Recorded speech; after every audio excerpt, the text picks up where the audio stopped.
Жаңа өзендік кондитер Сәбит Қабыкеев қазақтың ұлттық өнімдерінен торт пісіруді қолға алмақ. 26 жасағы жігіт балғаймақ, құрт пен ірімшік қосылған тәтті нандардың жаңа түрін ойластыруда. Жас кондитер 6 жыл ішінде 20 тоннадай торт пісіріпті.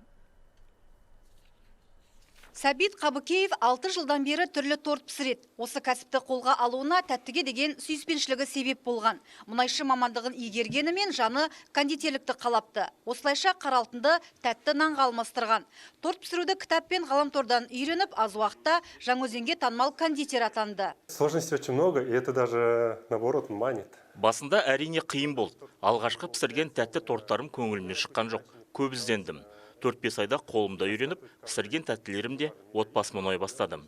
Үйге келген туыстарым, достарым тапсырыс беріп, сүйіктісім, күнделікті кәсібім айналды. Сәбиттің пісірген тәтті нандары өзге кондитердің өнімдеріне ұқсамайды. Оның ас мәзірінде оншақты торттың түрі бар. Әсіресе ай тәтті, аққу мен үш сұлу деп аталатын торттары жоғары сұранысқа ие.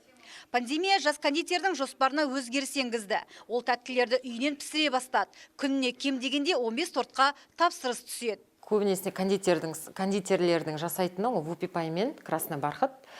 Шыны керек олардан шашадық. Стандарттың торттардан Сәбиттің торттары мүлдем қазіргі стандарттың торттарға ұқсамайды. И құрамы да басқаша, дайындалуы да ерекше, и дизайн да ерекше. Постоянный клиент болып жиі алып тұрамыз. Сәбиттің жаңа дүниесіне алғаш баға беруші әйелі, алайда жұбайы мүлде торт пісірмейді екен. Қыз келіншектердің бетін әрлеп қызмет көрсетеді. Келер жылы жас отбасы кондитерлік цех пен сұлулық салонын ашуды көздеп отыр. Сонымен қатар Сәбит жұмыссыз жастарға тәтті нан пісіруді тегін үйретпекші. Менің мақсатым табыс табу ғана емес, өзгелерге пайдамды тигізіп, артымнан өнегелі іс пен із қалдыру дейді жас жігіт. Гүлмира Әбішева, Ринат Досалиев, Хабар, Маңғыстау облысынан.